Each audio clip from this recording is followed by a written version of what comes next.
Assalamualaikum warahmatullahi ta'ala wabarakatuh. Yang saya hormati para kiai, para alim ulama, para masyayikh, para habaib, para santri yang mohon maaf tidak bisa saya sebutkan satu persatu, Bapak Ketua PWNU, PCNU, dan semua banom-banom NU yang hadir dalam majelis ini. Terima kasih atas undangannya dari GMNU. Ada Pak Ketum, terima kasih. Ini satu kampung Pak sama saya dari Madura, satu kecamatan ya, kurang lebih seperti itu. Tapi ini bukan ini Ketua GMNU ini ngundang saya bukan karena nepotisme, karena sesama satu kampung. Saya kenalnya juga di Jakarta sebenarnya. Terima kasih Pak Mahendra dari Kontra Narasi, Kasubdit Kontra Narasi, Direktorat Pencegahan Densus 88. Sangat senang saya bisa hadir. Ini pertama kali saya sebenarnya di Banten. Meskipun Banten ini saya dulu pernah ingat ketika saya kecil, saya dibawa oleh bapak saya. Waktu itu bapak saya masih belum haji. Saya dibawa kira-kira sekitar tahun 83.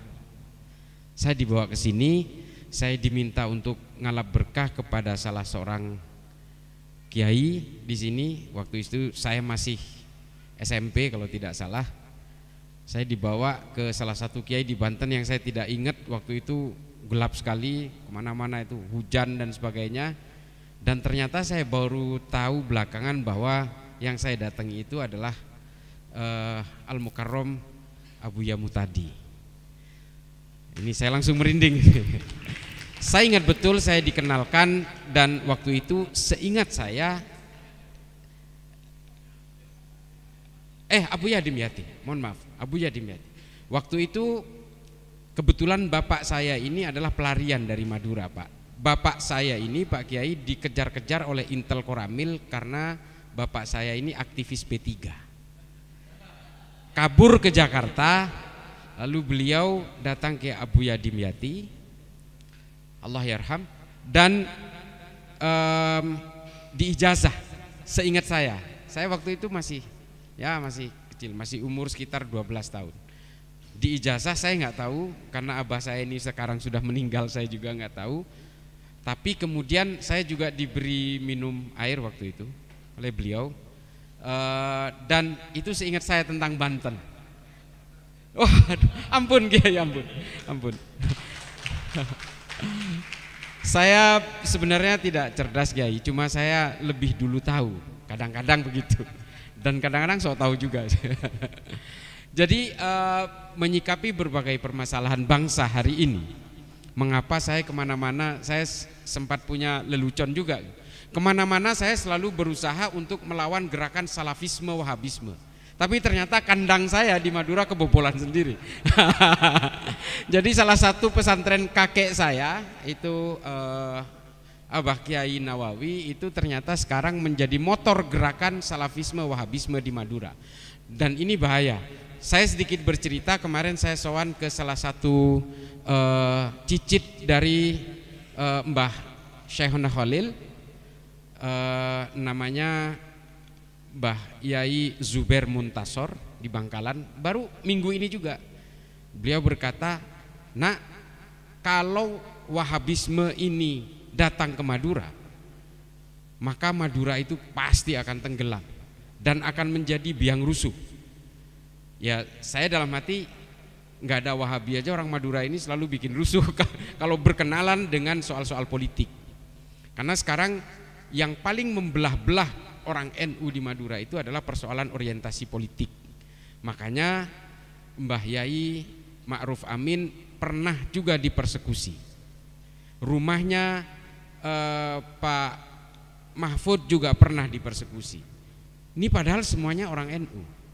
Tapi kemudian orientasi politiklah yang membelah semua itu dan berusaha mencabik-cabik kita hari ini, dan ditambah dengan akselerasi wahabisme di Madura sehingga betul-betul Madura terancam.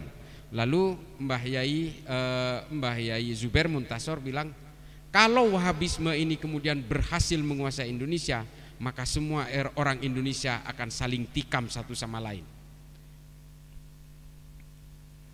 akan saling tikam satu sama lain dan akan saling bermusuhan satu sama lain, karena memang kelompok ini adalah kelompok yang sudah terbiasa melakukan proses-proses hakimiyah dan takfiriyah. Saya akan buktikan secara historik bagaimana mereka ini kemudian terbentuk menjadi kelompok-kelompok penghakim kepada bukan hanya orang yang berbeda keimanan, tapi juga kepada orang-orang muslim sekalipun. Sesama muslim pun akan mereka kafirkan kalau mereka berbeda dengan dirinya. Akar-akar pemikiran ini memang berawal dari pemikiran-pemikiran awal yang menurut Syekh Ahmad bin Hanbal, pemikiran-pemikiran yang berusaha memisahkan orang karena perbedaan orientasi politik ini adalah berdasarkan pemikiran-pemikiran yang dibuat pada saat itu, yang disebut oleh Syekh Imam Ahmad bin Hanbal disebut sebagai bid'ah. Karena Nabi tidak melakukan konsep yang disebut dengan al-wala wal bara. Saya bertanggung jawab terhadap pemikiran ini, bahwa pemikiran inilah yang membuat seluruh umat Islam hari ini saling bermusuhan satu sama lain. Ini awalnya. Saya diserang gara-gara ini. Pemikiran-pemikiran Ibnu Taimiyah dalam kitabnya Majmu' al-Fatawa ini kemudian menjadi petaka setelah diakselerasi oleh Muhammad bin Abdul Wahab untuk kebutuhan-kebutuhan politik, supaya Ibnu Saud berkuasa di Arab Saudi. Ini nggak bisa dipungkiri. Sejarah, ini sejarah. Dan semua kitab sejarah menulis ini, termasuk kitab-kitab sejarah, buku-buku sejarah yang menulis pergerakan politik Islam pada abad ke-19 hingga abad modern hari ini. Tidak bisa dipungkiri. Ajaran-ajaran Wahabisme ini digelorakan oleh Muhammad bin Abdul Wahab untuk menyokong gerakan-gerakan politik Ibnu Saud, untuk memerdekakan Arab Saudi dari cengkraman kekuasaan Kekaisaran Ottoman. Ini yang harus diakui. Mengapa kemudian kelompok Wahabi ini sangat memusuhi kelompok Habaib misalnya? Dzurriyyah kenabian ditolak oleh orang Wahabi karena apa? Karena musuh Ibnu Saud ini adalah seorang Habaib dari kota Ha'il di Mekah. Ini yang kemudian digelorakan ajaran-ajaran ini seolah-olah ini adalah ajaran agama, padahal ini adalah kebutuhan-kebutuhan politik dari keluarga Ibnu Saud. Ini yang terjadi. Makanya mereka itu anti sekali dan mengharamkan kita menghormati para dzurriyyah Kanjeng Nabi, karena pesaing politiknya yang bernama Ibnu Rasyidin dari kota Ha'il itu adalah Habaib yang kemudian mereka persekusi dan hingga akhirnya terusir hingga ke Yordania hari ini. Ini yang harus kita pahami. Ajaran-ajaran Wahabi ini semuanya berdasarkan kebutuhan-kebutuhan politik keluarga Ibnu Saud di Arab Saudi. Mengapa mereka mengharamkan demonstrasi dan unjuk rasa? Karena kerajaan Ibnu Saud sangat takut kepada gerakan-gerakan rakyat. Kenapa mereka mengharamkan musik? Karena dari musiklah kemudian kebangkitan-kebangkitan rakyat untuk melakukan perlawanan kepada keluarga kerajaan ini sangat besar potensinya. Dan mengapa mereka mengharamkan budaya-budaya lokal? Karena perkumpulan-perkumpulan budaya inilah yang akan menjadikan gerakan-gerakan perlawanan terhadap kekuatan politik keluarga Ibnu Saud dalam kerajaan Saudi. Ini yang harus dipahami oleh kita. Gerakan-gerakan maulid adalah perkumpulan-perkumpulan jamaah untuk memuliakan Nabi pun juga dilarang. Karena apa? Karena dari perkumpulan-perkumpulan jamaah inilah ditakutkan oleh mereka akan menimbulkan menjadi gerakan-gerakan perlawanan terhadap kerajaan. Ini harus kita paham. Dan kemudian mereka juga merusak semua situs-situs kenabian. Karena apa? Karena mereka ingin mematahkan penghasilan Kekaisaran Ottoman dari orang-orang yang mau umroh dan haji. Bapak Ibu sekalian, ini saya langsung ngegas nih. Saya langsung ngegas. Dulu kakek buyut kita kalau naik haji itu bayarnya kepada kekuasaan Kekaisaran Ottoman, Pak. Lalu kekuasaan Kekaisaran Ottoman nyewa kapal Belanda supaya mengangkut jemaah haji kita dari sini. Kakek saya masih mengalami itu. Kapal Belanda yang dipakai tapi yang bayar Kekaisaran Ottoman. Kita bayarnya itu lewat syekh-syekh di Mekah. Dulu saya ingat kakek saya bayar hajinya itu ke namanya Syekh Hasan Al-Indragiri. Sekarang sudah tidak ada, sudah jadi perluasan masjid. Tinggalnya di Gararah. Sekarang Gararah itu udah nggak ada. Masjid-masjid termasuk Sip Amir, dulu maktab saya itu di Gararah. waktu saya naik haji tahun 97. Ini ada istri saya di belakang. Nah, ini sudah nggak ada. Sekarang jadi perluasan masjid.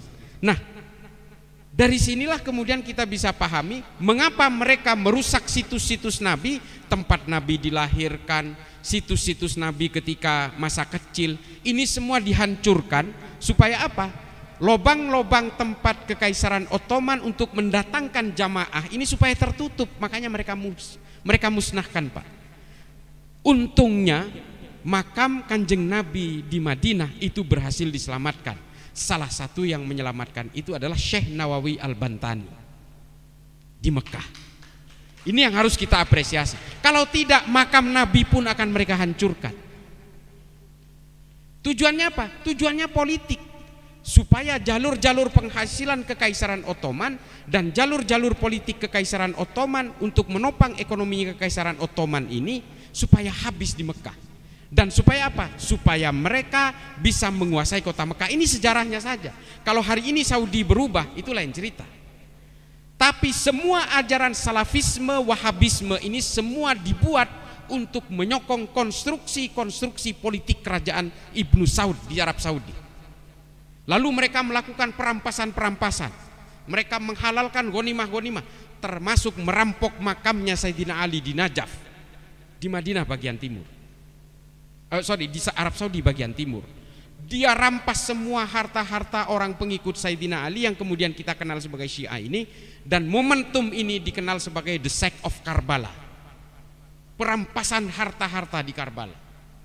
Dirampas semua, diangkut untuk menjadi pembiayaan utama bagi kelompok-kelompok Ibnu Saud dalam menguasai Arab Saudi. Ini saya tidak membenci Ibnu Saud di sini, tapi saya hanya ingin membuktikan secara sejarah, secara historik, bahwa semua fatwa-fatwa dari ulama Saudi termasuk Abdullah bin Baz, Al-Utsaimin, Albani yang kemudian digelorakan oleh ustadz-ustadz Wahabi hari ini di Indonesia sebenarnya adalah gerakan-gerakan kebutuhan politik di Arab Saudi pada masa itu. Sehingga kemudian Saudi menjadi Al-Mamlakah As-Saudiyah Al-Arabiyah seperti yang kita dengar hari ini. Dan mengapa mereka kemudian mengharamkan khilafah? Karena khilafah ini menjadi ancaman bagi kerajaan Saudi, Pak.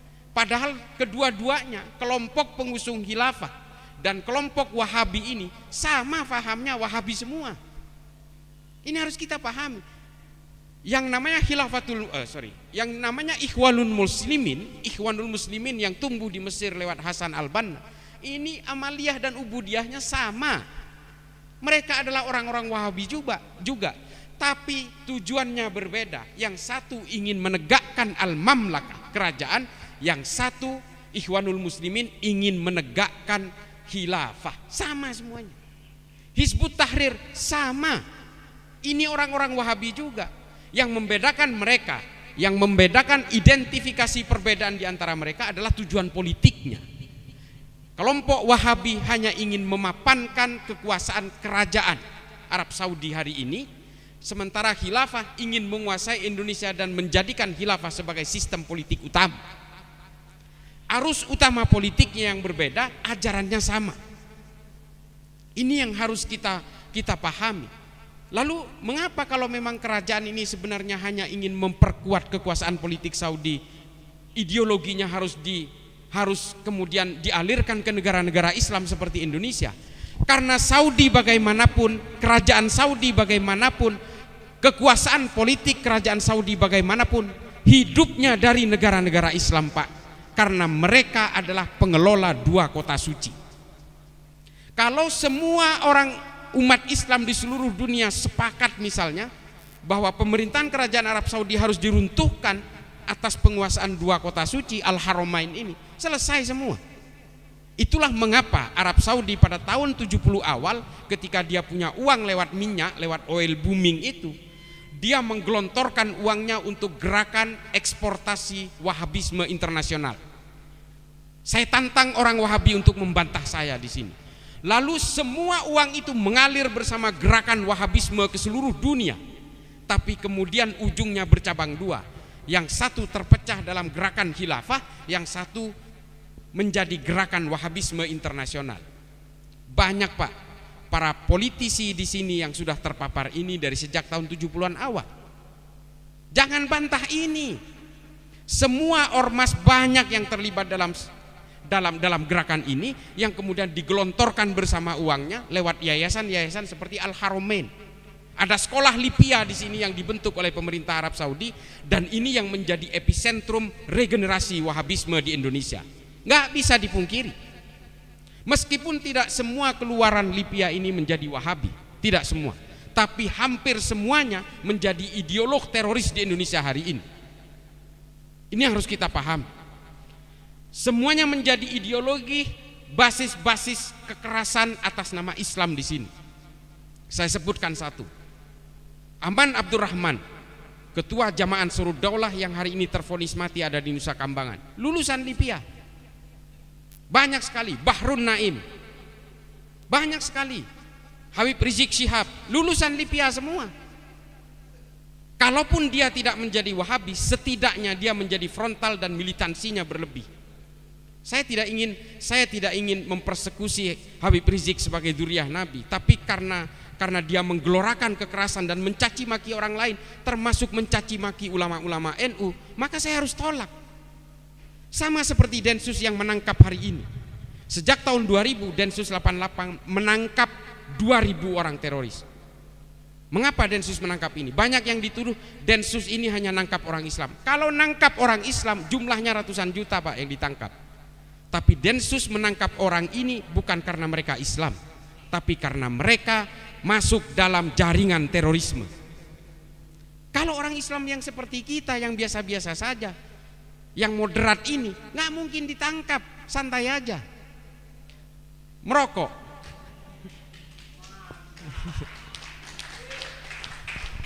merokok dan tidak gelisah oleh orang lain, tidak mengkafirkan orang lain. Like and subscribe. Tapi ini kemudian yang digelorakan oleh mereka, dan hingga akhirnya apa? Kita semua terjebak dalam hakimiyah takfiriyah. Harus kita pahami Pak, kalau ingin merobohkan Indonesia, maka harus merobohkan NU. Orang-orang NU hari ini oleh kelompok Wahabi Salafi ini semuanya menggunakan teknik makan bubur Pak. Dimakan dari pinggir baru di tengahnya. Dan hari ini orang-orang Nahdien kultural di berbagai kampung-kampung, di desa-desa, itulah yang dimakan oleh mereka. Di Madura Pak, saya bayangin juga, kita bayangkan Madura itu kalau ditanya agamanya NO, Nahdlatul Ulama. Ini orang Madura, saking fanatiknya dan saking takzimnya kepada para ulama. Hari ini sudah masuk mereka. Dan salah satu yang menjadi penyuaranya adalah kakek saya. Saya miris sekali. Dan orang di kampung saya sudah dijahiliyahkan semua. Konsep mereka itu memang adalah berusaha menjahiliyahkan orang yang tidak sama dengan mereka, karena mereka merasa ajaran agamanya adalah yang paling otentik dengan ajaran Nabi. Ini klaim mereka. Nabi tidak pernah mengkafir-kafirkan, apalagi menjahiliyahkan orang, sesama muslim terutama. Makanya konsep al-wala wal bara ini berusaha membangun monoloyalitas kepada orang yang sama dan membangun permusuhan dengan orang yang berbeda, kemudian diakselerasi oleh Muhammad bin Abdul Wahab di Najat, yang kemudian menjadi glorifikasi pemisahan-pemisahan orang yang berbeda orientasi politik hari ini. Sesama NU pun bisa saling bantai Pak, hanya karena perbedaan politik 01, 02. Kita tidak bisa mungkiri itu. Coba bayangin hari ini, orang NU saling berperang terutama di Madura hanya karena perbedaan orientasi politik. Ini racun. Mereka sama-sama tahlilan, mereka sama-sama maulidan, mereka juga sama-sama melakukan haul, tapi ketika dihadapkan kepada perbedaan orientasi politik, mereka bisa saling bunuh satu sama lain. Dan kita semua sudah masuk dalam jebakan konsep-konsep al-wala wal bara itu. Ini bahaya sekali. Ini bukan ajaran NU yang begini. Kalau Nabi melakukan teknik-teknik metodologi al-wala wal bara Pak, makanya oleh Imam Ahmad Ibnu Hambal itu dikatakan ini bid'ah, karena Nabi ketika hijrah ke Madinah langsung membuat piagam Madinah. Karena Nabi ingin mengakui harkat dan martabat semua manusia tanpa melihat latar belakangnya. Ketika Nabi belum masuk ke Madinah, suku Aus dan Hazrat udah saling bantai satu sama lain. Dua suku Pak, sama-sama dari Yaman, di Yasrib. Orang Yahudi dan orang Kristen saling bunuh sebelum Nabi masuk. Lalu Nabi masuk hijrah ke Madinah, membuat satu kesepakatan bersama 49 pasal yang mengatur kesamaan hak dan kewajiban di Madinah. Kalau Nabi menggunakan metodologi al-wala wal bara, Nabi tidak akan menggunakan piagam Madinah ini sebagai alat pemersatu bangsa. Ini yang harus kita pahami. Nabi tidak mungkin merumuskan piagam Madinah supaya orang Madinah tidak berperang satu sama lain. Lalu kemudian ditunjuk suku Aus dan Khazraj ini yang sebelumnya dipimpin oleh Sa'ad ibnu Mu'ad. Kemudian setelah Sa'ad ibnu Mu'ad meninggal, ditunjuklah Sa'ad bin Ubadah sebagai pemimpin dari penyatuan antara suku Aus dan Khazraj yang kemudian menjadi pemimpin kaum Ansor di Madinah. Ini yang harus, sejarah-sejarah seperti ini yang mungkin mudah-mudahan sih udah para kiai, para santri sudah baca ini. Di Tarikh At-Tabari Al-Umamu Al-Muluk jelas semua runutannya. Bahwa Nabi itu bukan penganut al-wala wal bara. Nabi tidak pernah mau membangun permusuhan dengan orang-orang yang berbeda, termasuk kepada orang sesama muslim sekalipun, apalagi kecuali diserang oleh orang-orang kafir Quraisy baru Nabi berperang. Dan karena Nabi dalam perang-perangnya ini tidak menganggap bahwa ini perang agama, ini adalah perang membela tanah air, makanya Nabi mengajak orang-orang dari Kristen, dari Yahudi untuk ikut berperang bersama Nabi. Saya sering cerita soal ini bahwa salah satu korban perang Uhud itu adalah orang Yahudi, kiainya Yahudi yang bernama Mukhairik. Sampai para sahabat tuh bingung. Ini Mukhairik ya Rasulullah. Ini Mukhairik ini mau dimakamkan seperti apa sementara dia ini seorang syuhada, tapi dia ini bukan Islam. Coba mau dimakamkan dengan cara apa coba? Dia melindungi Nabi dari panah-panah beracun, lalu semua anak panah itu menancap di badannya sehingga Nabi selamat. Ini kan, waduh, ini syuhada kelas berat ini. Bener kalau di Indonesia udah jadi sunan ini, tapi Yahudi. Sehingga akhirnya apa? Nabi menjawab, dikatakan oleh Nabi, serahkan Mukhairik ini kepada keluarganya, biarlah keluarganya memakamkan sesuai dengan keyakinannya. Urusan sorga dan neraka biarlah Allah yang menentukan. Ini juga menjadi premis saya yang dikatakan oleh Felix Xiao yang mengatakan bahwa membela tanah air tidak ada dalilnya dalam agama. Ini dalilnya. Kalau Nabi itu menganggap semua perang, termasuk perang Taif, perang Khaybar dan sebagainya, ini adalah perang agama, Nabi tidak akan mewajibkan kepada orang Yahudi dan orang Nasrani untuk ikut serta. Ini perang membela tanah air. Karena apa? Kalau Madinah tumbang pada saat itu, sejarah Islam akan berkata lain. Maka kemudian inilah dalilnya bahwa membela tanah air itu adalah bagian dari iman. Karena apa? Membela negara juga bagian dari membela agama. Inilah yang dikatakan oleh Syekhona Khalil bin Abdul Latif dalam beberapa turosnya, bahwa hubbul waton minal iman, dan kemudian diakselerasi oleh Mbah Hasyim Asy'ari bahwa membela negara itu adalah bagian dari iman. Ini semua runutan-runutan kronologis pembelaan tanah air itu dari sini. Mana ada al-wala wal bara di sini? Sehingga akhirnya apa? Mukhairik kemudian wafat, dimakamkan, semua hartanya kurang lebih 75% diserahkan kepada Nabi, karena ternyata Mukhairik mengeluarkan surat wasiat, serahkan kepada Nabi 3/4 harta saya ini kepada Nabi, serahkan kepada beliau. Lalu oleh Nabi dibuat menjadi modal awal Baitul Mal pertama di Madinah. Baitul Mal itu dimodali oleh hartanya orang Yahudi. Apakah Nabi menolak? Tidak. Nabi menerima hartanya dia sebagai modal awal Baitul Mal untuk menyantuni janda-janda perang dan anak-anak yatim korban perang. Ini silahkan cari di kitab-kitab tarikh. Ini semua menulis kok soal ini. Ibnu Katsir, Imam Suyuti, Ibnu Mas'udi, Tarikh At-Tabari, semua menulis. Kita hanya tinggal mengeksplor saja. Cuma kadang-kadang ya kita kan agak malas juga baca kitab sejarah itu, karena volumenya betul-betul tebal-tebal. Karena dulu kitab-kitab sejarah ini kalau mau beli itu ditimbang, semakin berat semakin mahal, karena memang tebal-tebal sekali. Nah, dari sinilah kemudian kita berpikir bahwa mengapa saya membawa ke arah ini. Hari ini orang-orang Salafi Wahabi selalu mengaku sebagai ajaran yang paling otentik dengan Nabi. Kalau memang paling otentik dengan Nabi, seharusnya mereka tidak suka menghakimi orang lain, tidak sibuk menghitung dosa orang lain, apalagi mengkafir-kafirkan orang lain. Karena Nabi sangat moderat pada zamannya. Tolong dicatat, Nabi ini adalah sosok yang paling moderat pada zamannya, pada abad ke-7 Masehi. Sangat moderat. Nabi sangat menghargai. Banyak kisah-kisah dari Nabi menyantuni pengemis, orang Yahudi yang selalu memaki-maki beliau di pasar Madinah. Kacang digerus, disuapkan oleh Nabi. Pengemis buta, orang Yahudi, selalu memaki Nabi, tapi sama Nabi setiap pagi disuapi. Coba, apakah keimanan ini menjadi penghalang bagi Nabi untuk melakukan aksi-aksi kemanusiaan? Tidak. Selain dia bukan orang Islam, memaki-maki pula, masih disantuni oleh Nabi dengan menyuapi dengan makanan setiap pagi. Ini loh Nabi kita ini.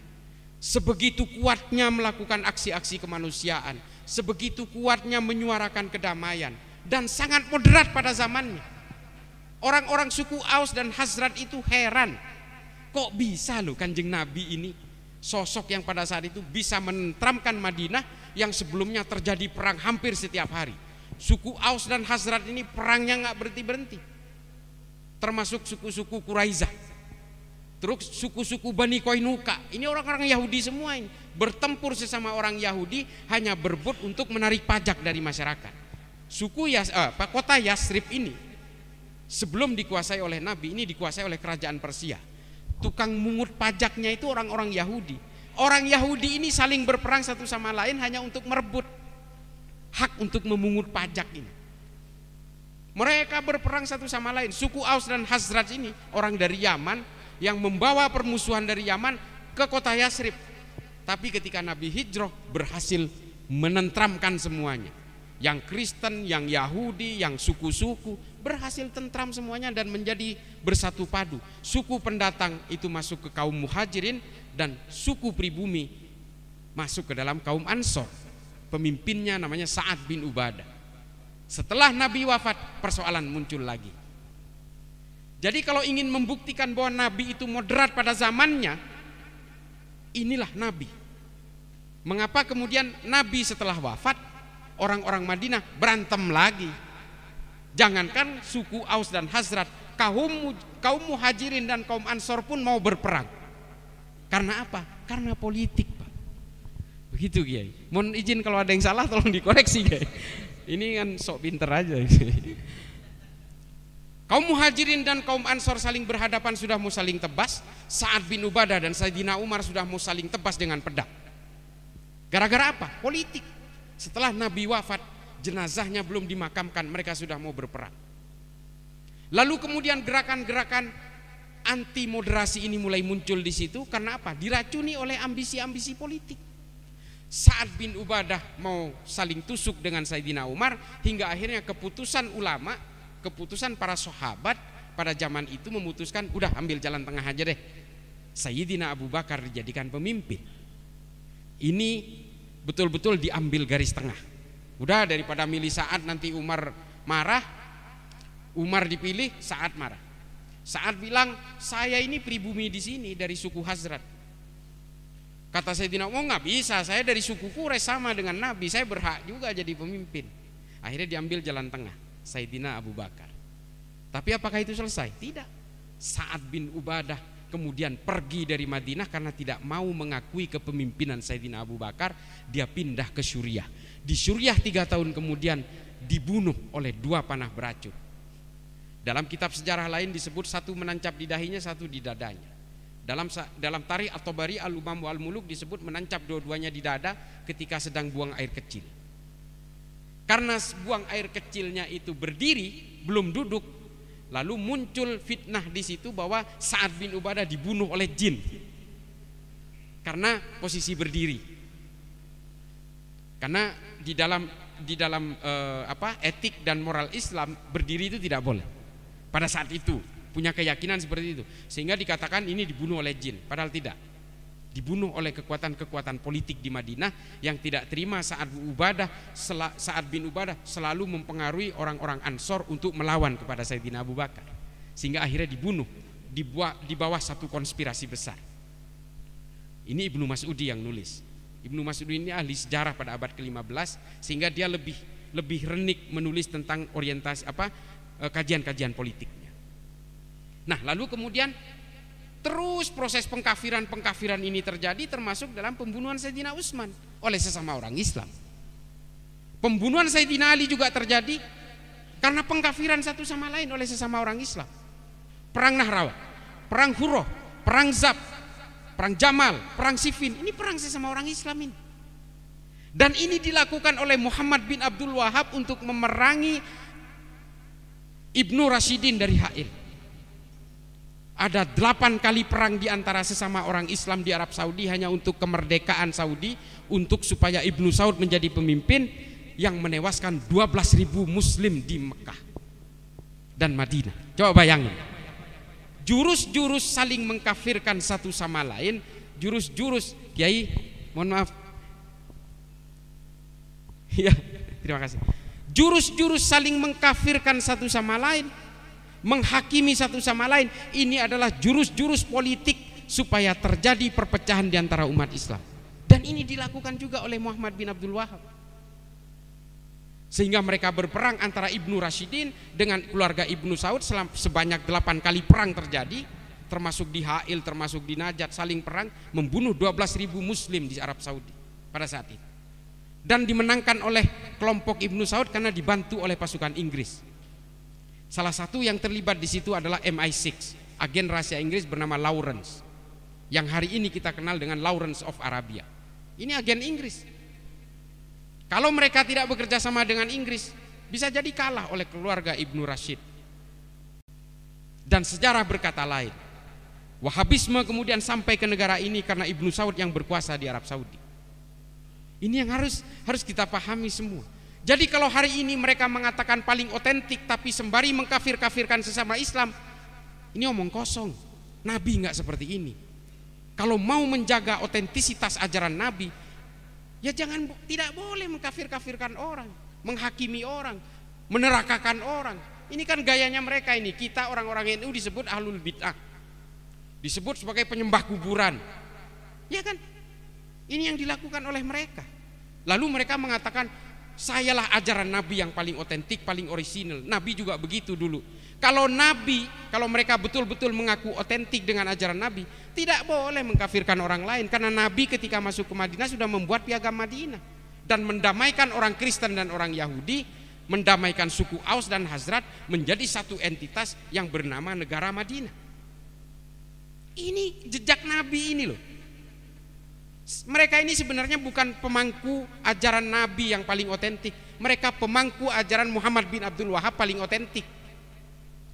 Sebenarnya mereka ini adalah pemangku ajaran Muhammad bin Abdul Wahab. Makanya namanya Wahabi. Setelah Wahabi identik dengan konotasi negatif, mereka rubah menjadi Salafi. Mereka mendomplengi nama Salafi seolah-olah ajaran saya adalah salafus soleh, mengikuti ajaran nenek moyang. Nanti dirubah lagi nih, udah mulai dirubah nih, karena Salafi identik dengan gerakan-gerakan teror di seluruh dunia, dirubah lagi menjadi as-sunnah. Ini gaya-gaya mereka semua ini. Kelompok hijrah, ini sama ini, di polisi juga ada ini, polisi cinta sunnah. Setelah kepergok, setelah mereka ketahuan gerakannya, dirubah menjadi pembelajar cinta sunnah. Ini gerakan-gerakan bunglon ini kan memang metodologi mereka. Saya berani bersuara begini bukan karena saya sok berani, enggak. Memang kita harus menempatkan kepada hal-hal yang hak. Ajaran-ajaran kita ini semua bersanad keilmuannya. Mereka itu bersanad kepada al-Yutubiyah, repot memang. Meskipun ini disiarkan di YouTube, saya memang terus terang begini. Kalau mereka menggunakan media digital, kita lawan dengan media digital. Saya selalu minta kepada Pak Ketum GMNU, kita glorifikasi lewat digital. Karena digital kita hari ini mas, berapa mas kelompok Wahabi ini dominan ya? Ratusan ribu, jutaan subscribernya, dan kita kalah jauh. Karena apa? Anak muda hari ini jangan dibawa ke halakoh-halakoh dan daurah, mereka nggak tertarik karena mereka habis main game nonton YouTube. Dan ini yang dimanfaatkan oleh mereka. Jadi begitu adik-adikku sekalian ya yang masih muda-muda, mari kita selamatkan negara ini kita betul-betul harus menyelamatkan ajaran-ajaran Islam yang berbasis wasatiyah ini. Kita jangan mau terpengaruh oleh gerakan-gerakan pengkafiran. Ini seperti artis hijrah nih. Saya sudah mengatakan ini di EPDN. Ketika dia sudah merasa hijrah, dosanya sudah merasa lebur, lalu dia sibuk menghitung dosa orang lain. Itu tuh artis hijrah. Udah merasa yang paling aja udah pokoknya. Padahal kalau kata Jalaluddin Rumi dalam Fihi Ma Fihi, memang paling repot itu kepada orang yang sudah merasa paling dekat dengan Tuhan sehingga orang lain itu dianggap paling jauh dengan Tuhan. Ini penyakit manusia kata Jalaluddin Rumi. Lalu kemudian Tabrizi juga mengatakan, jangan anggap dengan beragama itu kalian justru diborgol-borgol. Dengan beragama kalian ini harus bebas untuk meraih kebutuhan-kebutuhan spiritual kepada Allah. Ini kata Tabrizi. Borgol-borgol dalam agama itu hanya diciptakan oleh manusia untuk ambisi-ambisinya. Dan hari ini coba lihat ajaran-ajaran Wahabi, begini haram, begitu haram. Kok kesannya agama jadi menakutkan. Jadi jangan heran kalau orang-orang penganut ateis di negara Islam itu terbesar justru di Saudi. Ada Rana Ahmad, Rahaf Al-Kunun, Dina Ali Sahnun. Ini perempuan-perempuan Saudi yang akhirnya pindah warga negara karena dia lebih nyaman tidak percaya kepada Tuhan. Coba bayangkan. Ini loh yang terjadi. Gallup Internasional melakukan survei bahwa 5 dari 300 orang Saudi mengaku tidak percaya kepada Tuhan. Karena apa? Di Saudi betul-betul agama ini dianggap sebagai hantu dan alat penakut bagi rakyatnya. Tapi Saudi sekarang mulai berbenah karena mungkin menyadari berbagai kesalahan masa lalu itu. Dia longgarkan, perempuan keluar negeri tidak harus pakai mahram, perempuan sudah boleh nyetir, orang ke mall juga tidak dibatasi lagi antara perempuan dan laki-laki dan semuanya. Ini loh. Mereka dari dulu dengan bangganya mengatakan bahwa ajaran agama saya yang saya jadikan undang-undang negara itu adalah yang terbaik, yang paling orisinil. Ajaran Islam yang lain ini imitasi, yang orisinil ini hanya ada di Saudi. Terus hari ini apa? Arab Saudi mulai melonggarkan semua ajaran-ajaran agama yang dijadikan sebagai undang-undang negara. Ulama semua yang menolak dipenggal, dihukum, didakwa, dipenjara. Imam Masjidil Haram pun dihukum 10 tahun. Pada akhirnya apa?